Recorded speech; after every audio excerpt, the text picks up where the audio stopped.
Welcome, everyone. Today, we are going to explore the evolving landscape of the perfume industry. Our panel of experts will share insights on how the industry is adapting to meet consumer demands in an era of sustainability, unique olfactory experiences, and ethical products.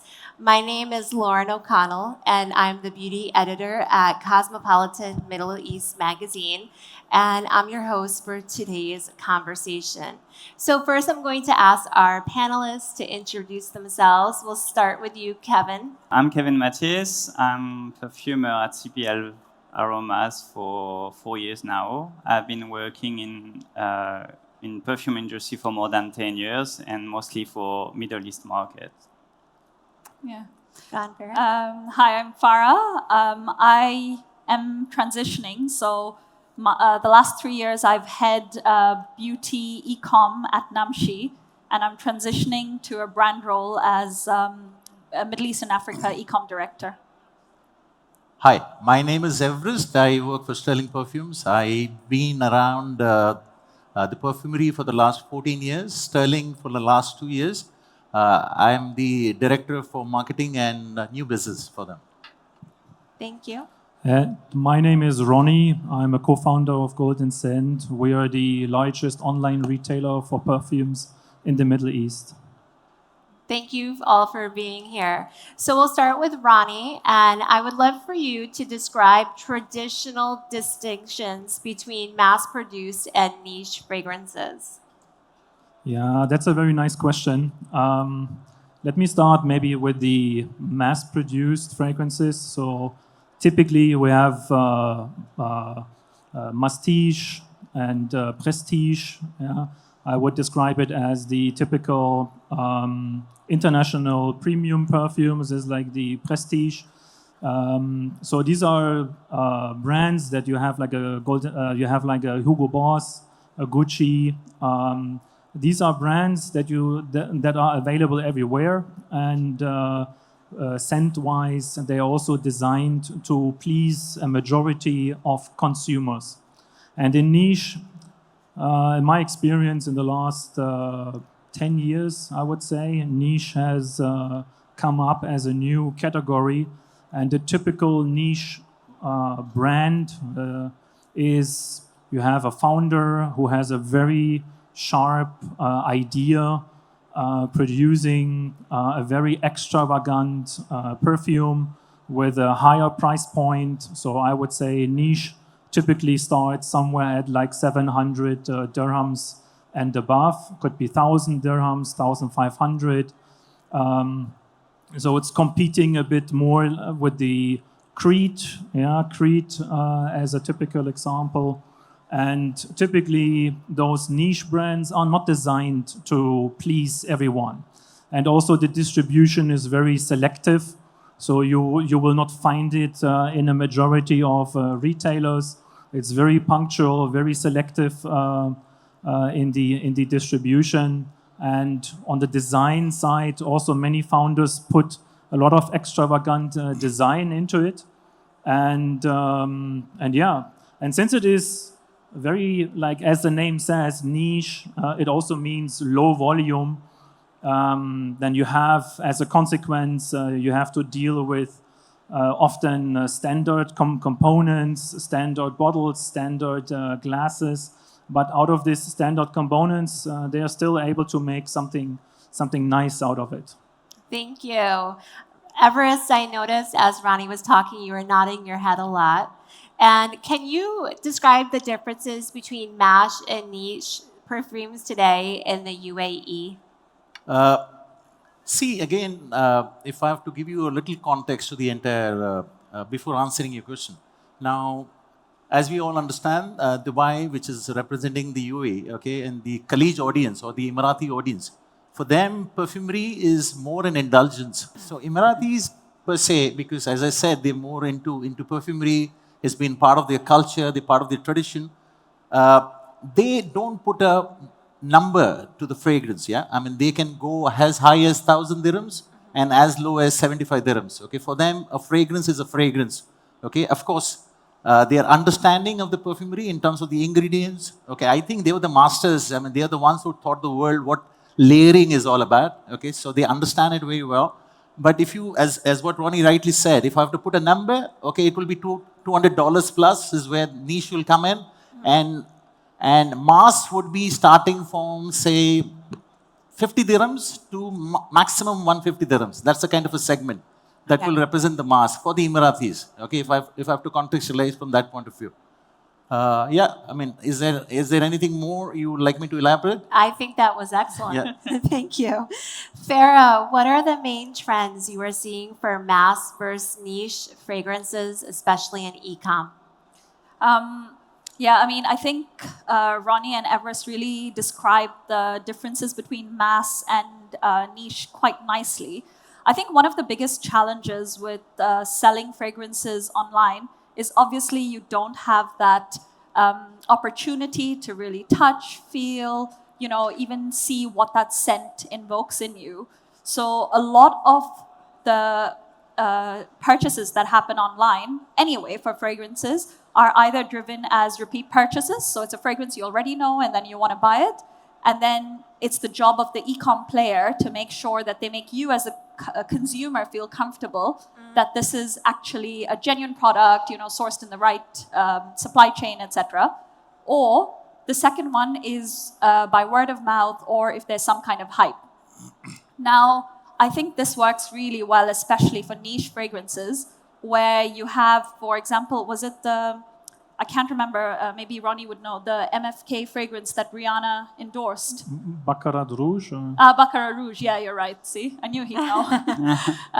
So the Rihanna endorsement, for example, just made that particular fragrance skyrocket. I can imagine. And there's like this whole TikTok hashtag called Talk Perfumes.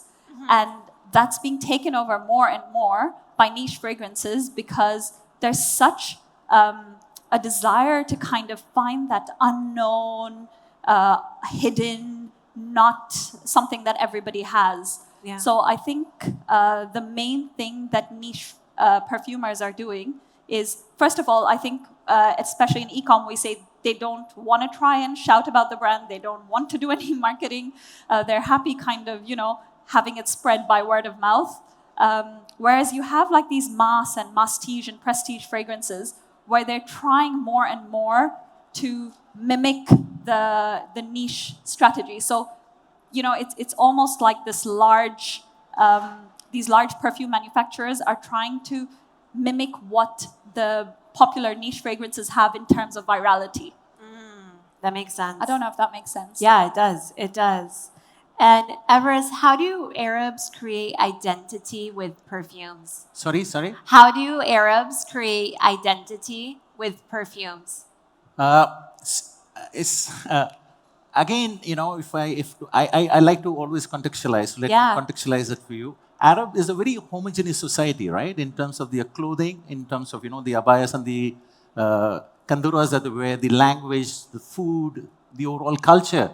So for this community, okay, to differentiate themselves, okay, perfumery plays a very, very pivotal role. Okay, so therefore, when I was in my previous organization, there was a word I kept hearing. Whenever these guys used to keep walking, they used to say, "Shu jadid," which means what's new. So I used to wonder, I said, why would they keep asking this? Yeah. So when we started deep diving into it, we realized that, okay, they've come to buy their products, but they want something new, okay, because there is always this quest to stand out, okay, to be differentiated, because it's such an homogeneous society. So it all depends on the fragrance that they feel comfortable with. Baccarat Rouge, for example, as what she was talking about, became very popular. In this part of the world, my God, it just went across GCC. Kuwait was the one, I think, where it really took off. And then all the other brands kind of had one rendition or the other, okay, in the mass segment of Baccarat Rouge. Wow. Okay, so that's how it is. Yeah. And Kevin. Hi, Kevin. Hi, hello. All right. What are the reasons for the blurring of mass market and niche fragrances in the Middle Eastern region? So in the past few years, right? they've been quite a turmoil between like COVID. There's been many price increase in the raw material side, but also in logistic and transportation fees. So most local companies needed to increase their productivity somehow. And a good way to do it is by elevating their offerings. So they borrowed quite the niche market techniques like better qualitative packaging, bigger perfume format, and of course more budget inside the fragrance development. GCC customers being very savvy about perfumes, they love it. We know it around here. And they are very much into premium high luxury brands. So there's this natural direct link, which is between their fragrance, high-level fragrance taste, and their Middle Eastern requirements. Okay. And Ronny, how are consumer demands today in the Middle Eastern region impacting the perfume industry? What are consumers looking for?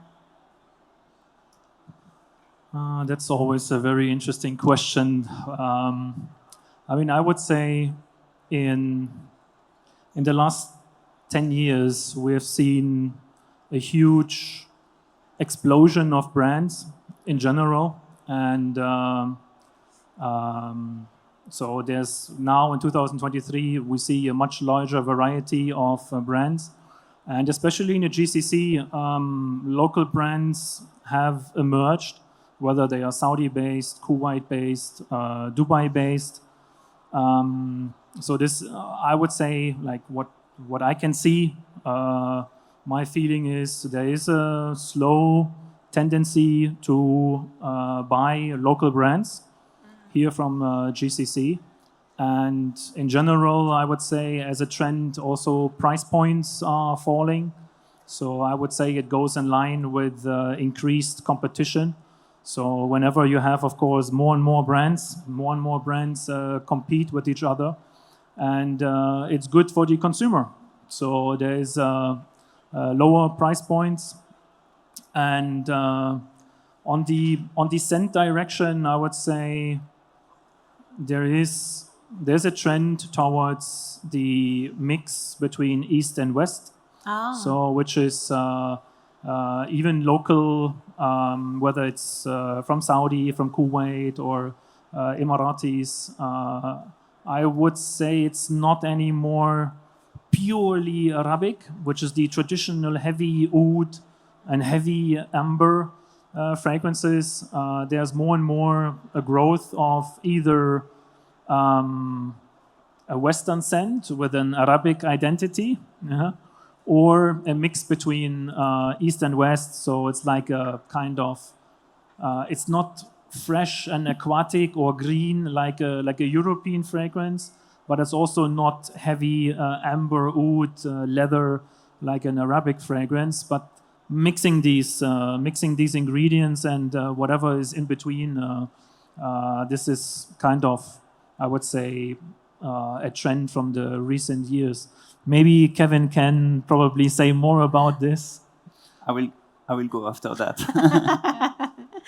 As a beauty editor, I have noticed that happening, especially over the last year and a half. So many brands are coming out with fragrances that have oud as a note, but they're not heavy Arabic fragrances.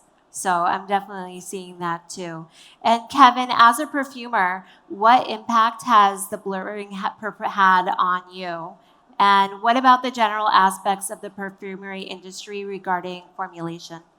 So the bigger impact on the brief and on my job as a perfumer is, of course, the creativity. Nowadays, we are asked for more and more daring, innovative ingredients combinations that people want more faceted fragrance with a strong personality, like deep ambers, elegant woods, or trendy musks, which are very diffusive. This is definitely Middle East, Eastern market, sorry. As I said, we have more budget nowadays with fragrance, and this allows us to use more qualitative ingredients. We're talking more naturals, of course, but not only more natural. So it's more very diffusive ingredients, better lasting, and like better performing, just simply like this. There's been something quite interesting nowadays because you have the mass market, which is trying to get a bit higher in terms of offers. Okay. And on the other side, you have all the niche markets, which are trying to diversify their portfolio. So before, we used to have only a big niche fragrance offering only fine fragrances. But nowadays, they are trying to launch soaps, detergents. And for this, we can see that these briefs are coming to us. And we have, of course, we are not working as a soap for, let's say, $7, but we have maybe $40, $50 to work on this. So this, as a perfumer, asked me to adapt my way of formulating because I can afford now much more premium raw materials, which I'm not used to do for that kind of application. That's probably the most impact my formulation nowadays. Are you enjoying it? Yeah, of course. Like you have more money to do something. It's I think everyone likes it, no?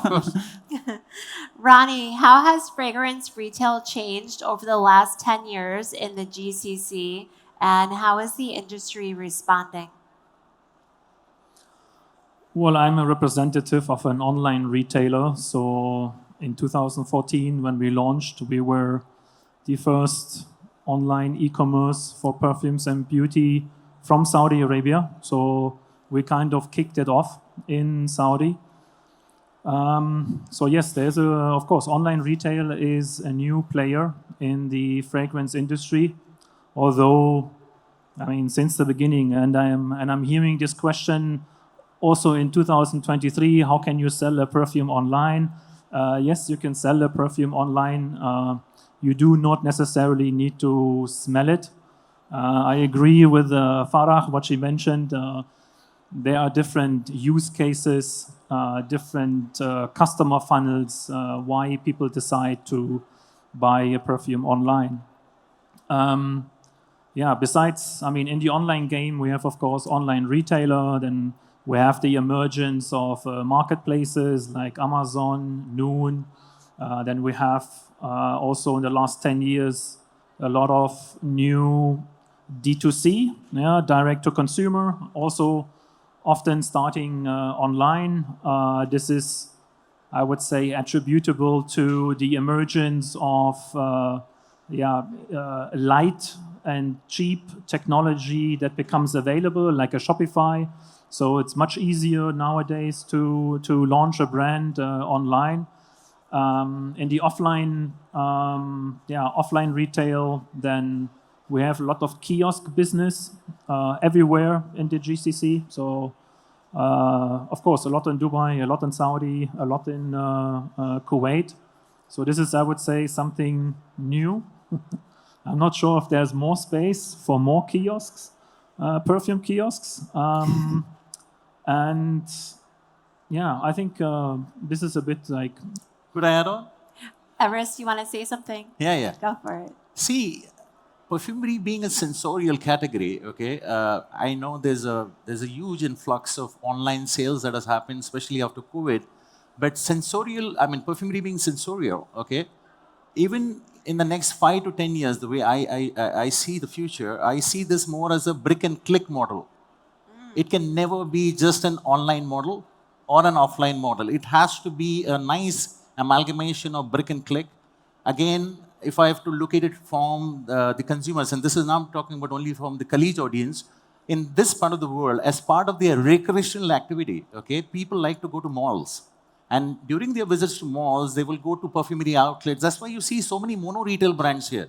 In fact, if you look at the international model, it's always been a wholesale model, right? So international guys use the Sephoras of the world to sell their products. But in this part of the world, they're coming out with their own retail. So if you go to Dubai Mall, you see a Jo Malone there, you see a Diptyque there. Because they've also understood that the consumer here, okay, they love that experience of retail. They will come and they spend money. That's why I said, for if I have to now put the college audience into it, for them it's the fragrance. If the fragrance is 1,000 dirhams, they will pay. Okay. In fact, again, the reason why they're ready to pay is the colloquial category, which is the Dainul category, okay, which they buy. A 3 ml Dainul, okay, would cost as high as 1,000 dirhams. You understand? Yeah, and Ronny wants to say so that's the difference. Yes, I wanna add something. Maybe 2 points. You can also today you can get in Dubai. You can get your perfume on the petrol station, Yeah. which is produced by Sterling Perfumes, by the way. Yeah, we So can do everything. this is a new sales channel. And but also like you asked the question, how did retail respond? I would say all the new ways of distribution maybe is a response to how retail looked 10 years ago. So 10 years or 15 years ago, like the how was the landscape? I mean, there was mostly international brands, except maybe a few traditional Arabic brands like an Arabian Oud, or an Abdul Samad al-Qurashi, etc. But it was maybe more like a closed club. Then you have a few retailers like a Shalhoub or an Alshaya that share all the brands, and it's very for any new market participant entrant. It is for any new market participants. It was very difficult to actually get inside this club because the barriers were very high. But with everything what's going on in terms of new marketing channels available, more easier access to technology, easier access to production facilities, it also becomes, of course, now easier to start your own brand. And then brands seek their own distribution channels. So you don't need necessarily a Sephora or a Faces anymore. You can do it beside, and there's plenty of opportunities now available. Yeah, absolutely. Farah, what are the different go-to market strategies that you are finding mass perfumers are adopting versus niche perfumers? I think, this kind of overlaps what we discussed a little bit earlier. There's a huge market in mass. So I'm not talking about prestige, but your absolute mass perfumes, like the one that Ronny was talking about. Also the likes of your Bath and Body Works, your Victoria's Secret, and a lot of that is the large chain store format. Obviously, I think when it comes down to niche, because a lot of the niche fragrances have this gender-neutral strategy, you see that you're able to market it very closely with lifestyle and fashion. Like, for example, when you see Loewe, Loewe is like one of the, probably the trendiest fashion brand at the moment. And you see that their niche fragrance line is also getting a lot of publicity at the moment, like the Loewe 001 and, ones like that. So where you have your mass fragrances kind of pulling off of that scale, you have like your niche fragrances kind of piggybacking off of the names of the founders or off of the name of the popularity of the designer brand with which they are kind of associated. Right, that makes sense. And Evarist, how has the eco-conscious movement influenced the perfume industry? How have you adapted at Sterling to meet consumers' new expectations? There is, in fact, again, thanks to the movement that's happening globally towards sustainable fragrances, there is a big shift happening. In fact, one of the brands that we have under Sterling is called Hamidi. Okay, so there is a set of fragrances that we do which are non-alcoholic. Okay, I won't say the brand is sustainable. Okay, but the fragrances definitely are non-alcoholic. We ensure that we use good quality ingredients in it. Okay, not all naturals because it needs to be a mix of natural and synthetics.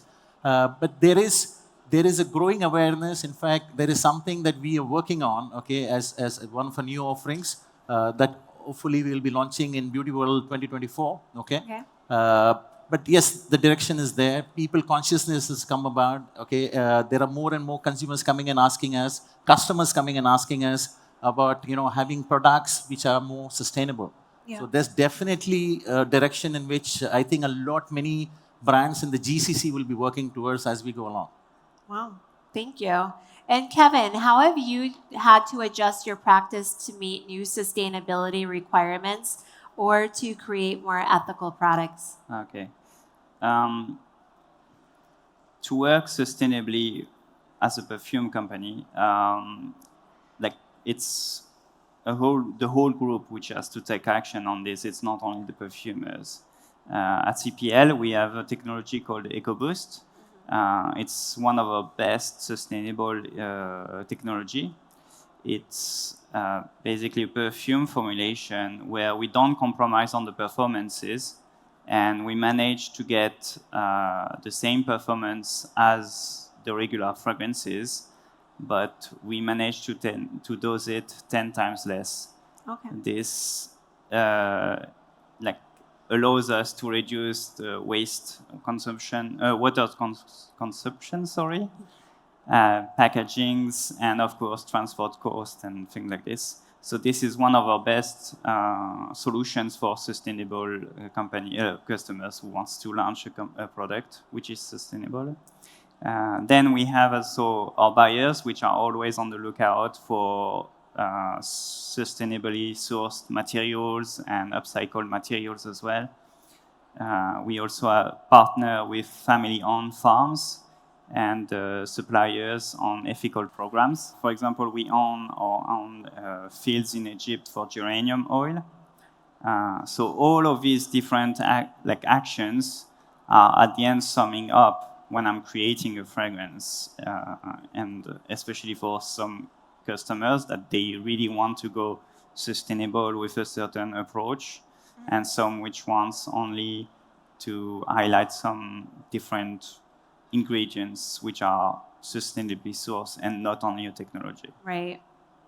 Right. So it's sustainable steps. Exactly. It's step by step that we are. If I can add to this Yeah, as well, please one of the other major trends that we're seeing is that whenever people are shopping, especially for fragrances online, it's becoming more and more important for it to become ingredient driven. So most of the premier, even globally, the best beauty and fragrance sites always have it's not just about what the product is and how to use it, but also what are the ingredients and then what kind of sustainability certifications you can have. This is true. So, I mean, I think even players like Shopify are modifying their toolkit to be able to add a separate section on your product display pages where you can actually break down ingredients and sourcing methods. Wow. So this, I mean, it's great to see that at the beginning of the supply chain, you guys are actually really working very hard on that. And this is something that our customers are requesting even more, as Evarist was saying. Absolutely. What creative approaches have you seen within the industry to attract more customers?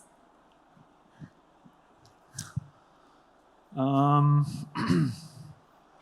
mean, of course, there's the product design, which can be very creative. But I would say what is maybe the most driving force is anything around marketing. So especially, I mean, we need to distinguish between offline retail and online retail.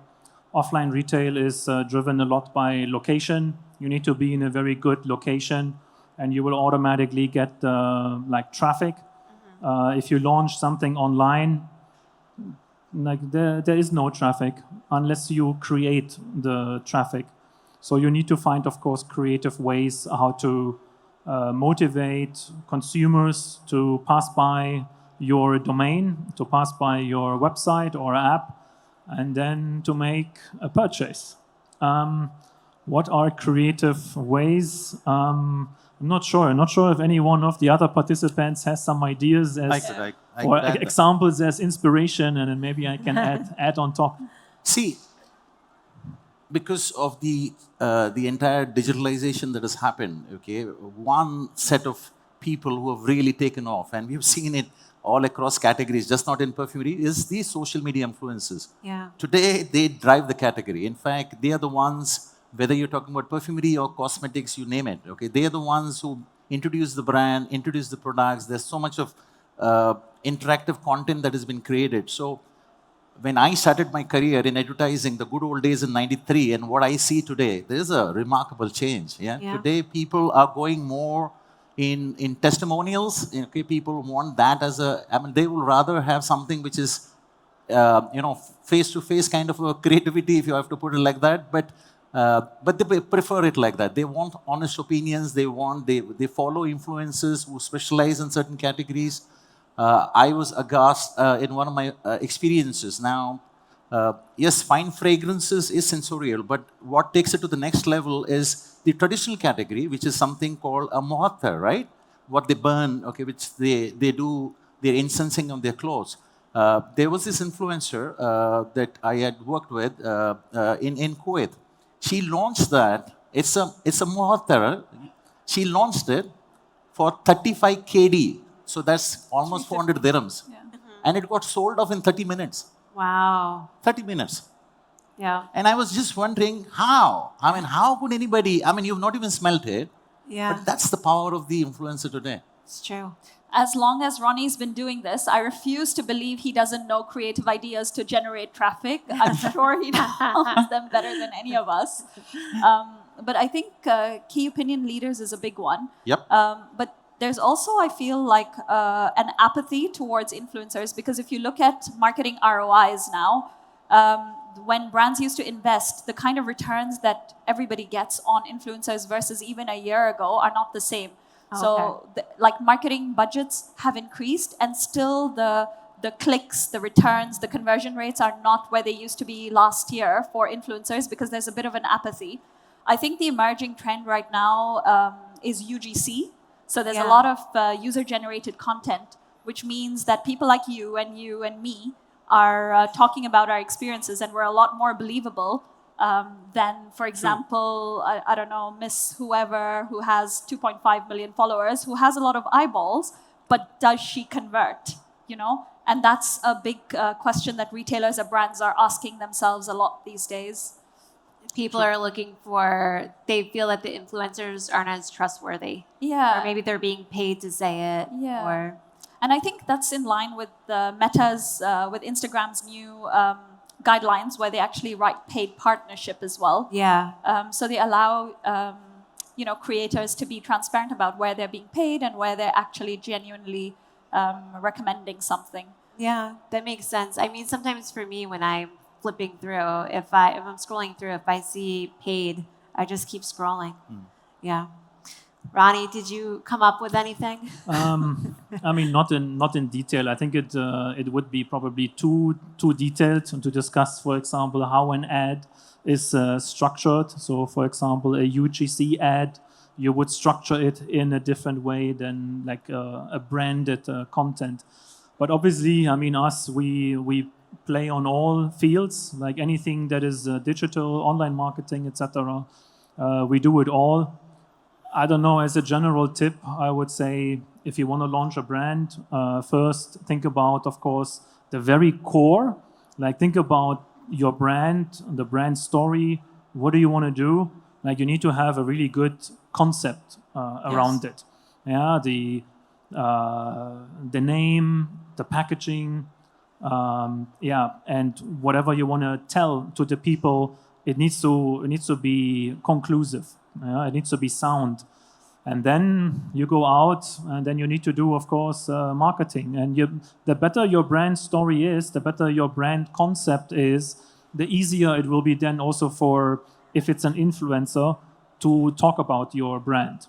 If you give an influencer nothing, it can still work. Like, it depends upon the influencer. If the influencer is good, then the influencer is the creative part that creates out of nothing something. But if you have something, and I would say this is part of a long-term success formula, it will be easier then to do the marketing. In the long term, if you want to really be an active player in the long term, and let's say more than 10 years, you need to have a good brand story.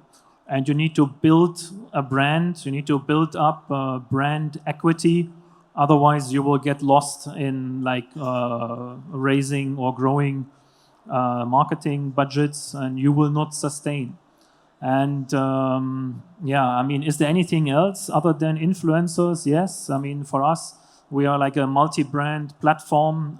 We're not so dependent on influencer like mono brands. Yeah, if you start now, maybe your percentage of marketing might be more into influencers, but yeah, if after 5 years you still need to spend 100% on influencers, you are doing something wrong. You need to build your brand. You need to do some events. You need to find other ways of attracting consumers. We do a lot in CRM, which is very technology driven. There's hundreds of journeys in which us all, we can fall into a certain category, and then you will receive a very personalized communication, which is very automatic. Yeah? This basically one person reaching millions of people, yeah, with, let's say, this type of technology. Yeah. And Evarist, what trends are you forecasting within the next 5 years? Within Sterling? I'm sorry? You're saying within Sterling Perfumes? Yes. What trends? What Trends. trends? Layering is going to be bigger. The concept of layering, okay? Personalization, customization, it's a given. Okay, people are expecting brands to understand them more. That's where what he just spoke about. CRM is playing a big role. They want brands to know about you and just not know your name. They want to know you. Yeah. So that will also help to create those kind of very personalized and very customized bespoke fragrances. So that's the trend that I definitely see more and more. Mono retail brands adopting it, okay, especially, okay, that's going to happen. I spoke about layering, of course. The other thing is sustainability. I think going forward in the next 5 years, that's going to be something which every brand is going to be eyeing, because there's no escape. Right. Okay, where we are going, there is no escape. You need to come out with brands and products which are sustainable. And when I say sustainable, I'm talking about from all aspects of it, in terms of ensuring that the fragrance ingredients that we're using are more natural, organic, biodegradable packaging, okay, so that, because the trend is going in that direction as such. And just to add a point to what he was saying, purpose today, if you look at international brands, okay, you can do the social media influencers, you can do key opinion leaders, but somewhere, I think consumers have got smarter, okay, and they have understood that if a brand is coming and talking to me, besides the product that they are offering, okay, what's the purpose? Why are they in the business? Yeah. Okay, so they are actually asking this very interesting questions, yeah? And therefore, brands have to be very, very careful now. Going forward, you can't fool the consumer anymore. It's a two-way traffic, right? Yeah. So they want to know why you're in the business. They know what you do, how you do, but they want to know why you do. Yeah. And I'm sure you would have seen the session of Simon Sinek, the way he spoke about it. It's a very interesting session. And I think brands have to focus on that. Storytelling in everything, just not the brand, even the product. Yeah. If I'm launching a collection, what's the concept behind it? Okay? And that briefing goes even to the perfumery houses in terms of, when we are launching something, we brief them. Okay, because it's they need to know what the collection is all about. So when they do their submission, everything works in order. So these are some of the things I think is where I see the next 5 years future going to be. That makes a lot of sense, and I really agree with the storytelling. I find that more and more now with beauty brands coming. All beauty brands, not just fragrance. Farah, do you see any upcoming trends in e-com that will help to grow niche fragrances? And what direction are mass fragrances taking? So, I mean, I'm going to borrow a few things from Evarist because I actually had the same things written down. I think layering is a huge one. We've seen, for example, the latest one was the Kayali launch, the one where They launched the little mubakhar and the oud with it. Yeah. And that was a huge one because I think on the international scene, I mean, we've known this in the region for ages, Yeah. but this is the first time they're actually marketing it on the international scene, which is wonderful. Yeah. And I think you'll see, based on what Kevin was saying as well, there's going to be a lot more layering, you know, kind of adding it, making your whole perfume routine. All the perfume influencers are talking about it a lot more. I think the other thing is customization, but on the e-com side as well. I know 10 years ago, we were at a similar event where there were some startups that were in the region trying to create a customized perfume experience where you can go online and say, I want a fragrance that invokes, that reminds me of, rain on fresh earth, or, smells like fresh laundry. I think 10 years ago, the concept was there, but the technology wasn't there to support it. I think today you're going to see more and more that that is going to be an emerging trend. And I think the other thing, the reason that you're seeing so many D2C sites, like you have, for example, your regular fragrances that are creating D2C sites, is because they want to make the bricks and clicks experience seamless. So you, for example, Lauren, go into, let's say, Sephora, you like the YSL Libre fragrance, you buy it, and then what? Do you go back to Sephora next month and buy another, I don't know, a Gucci fragrance? But how does YSL make sure that you stay loyal to them? Yeah. So you go in there, and then YSL starts targeting you. They start creating a relationship with you online. And this is the main reason that, based on what Evarist was saying as well, that whole bricks and clicks customer journey needs to be seamless. And one of the biggest battles today between brands and retailers is the fight for customer data. So, for example, like YSL will want your data, but you're a Sephora customer. You know, do they really want to convert you? So those are all gray areas, but that seamless experience end to end is coming. And then I think on the, well, not really mass, but on the prestige side, you see more and more that prestige fragrances are mimicking the kind of niche go-to-market. We talked about it a little bit earlier, but you have your prestige fragrances that are creating a private collection. You have an Armani private collection. You have an Estée Lauder private collection.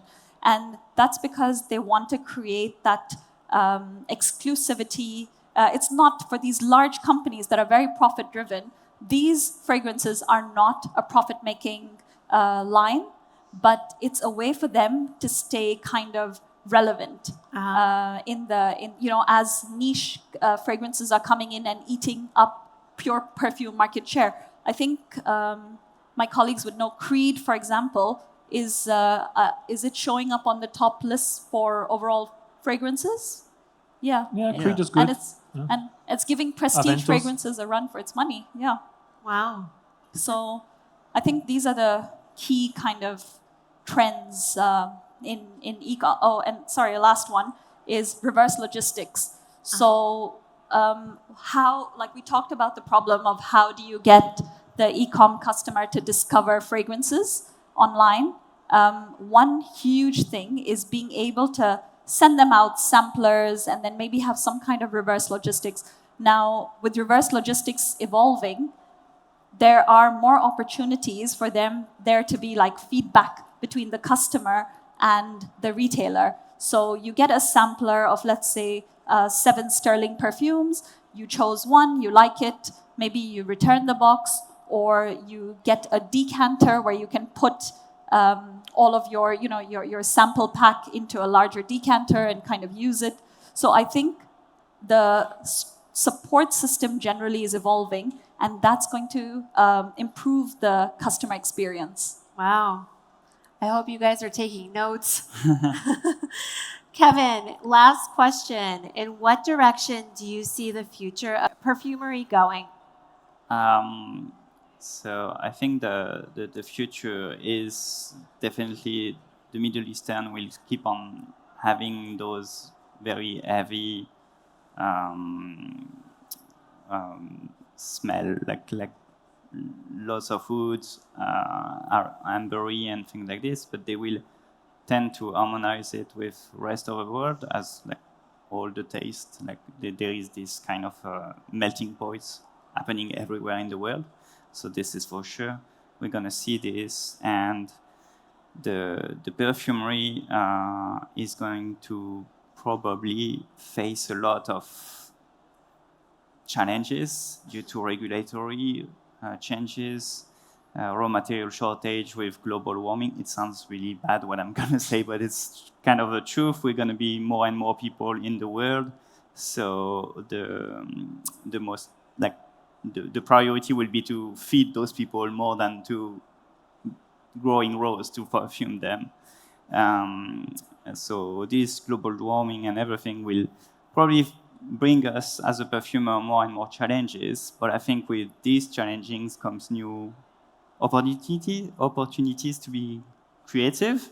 And I think this is where lies the perfumery future, in being creative, curious, and open to each other's cultures, and inspiring new generation to just enjoy perfumes and being the future of perfumery.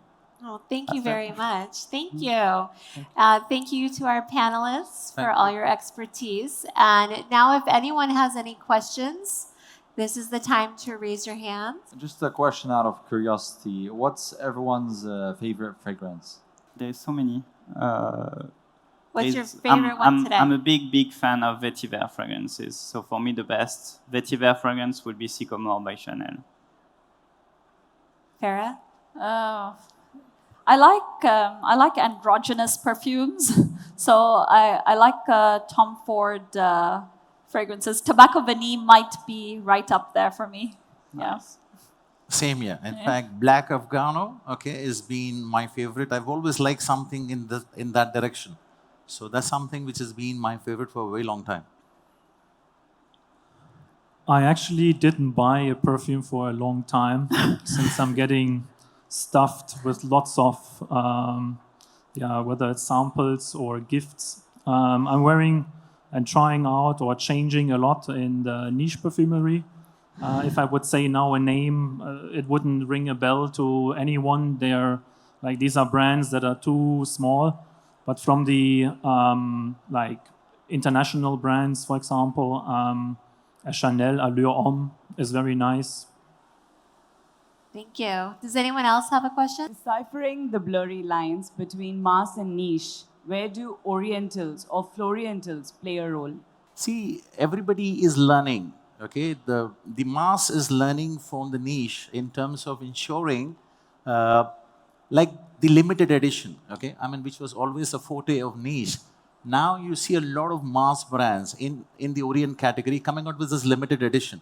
So that's one area where the blurriness is happening. The second is, of course, even the mass brands have understood from the niche that ingredients play a very big role, right? So that's another area where a lot of mass brands are focusing and spending a little more money. He spoke about the budgets going high because of the same reason, because people want better quality, long-lasting. Those blurriness is happening. So everybody is learning from each other. Of course, the niche in this part of the world has always been there. So I don't think niche is something new to the Arabs. When you look at brands like Byredo or Frederic Malle, these brands, these are the new entrants. They're doing very well. So a lot of learnings are happening from the element of the local brands, trying to learn from these guys. And so it's a nice mix, and I see this going forward in a very positive way, not a negative way. End consumer is going to benefit. The blurriness, that's the long and short of it. Thank you. Ronny? Yeah, maybe, in my opinion, I can only give you my opinion, whether right or wrong. You ask about Floriental, which is like one segment of the olfactive fragrance wheel. Again, probably Kevin can explain better all the fragrance wheel, but you can probably have a Floriental fragrance situated in a mass market, in a mid-market, and even in a niche. It really depends how you then like how you construct it. So do you give it, for example, 10% concentration, 12, 20, 25, 30? And also what other top notes, for example, you add into it. In my experience in recent years, many niche fragrances somehow circulate quite a gourmand note. Like gourmand means like edible. Yeah, like vanilla is a typical scent. So which gives it a very long-lasting and a bit powerful, heavy structure in it. So, and of course, if you spend 700 or 1,000 dirhams on a fragrance, you want it to last. So vanilla is an ingredient which is, you add it inside and it makes it automatically more, I would say, longer lasting, or in the perception more powerful. You can say it. The vanilla is the most long-lasting fragrances ingredient.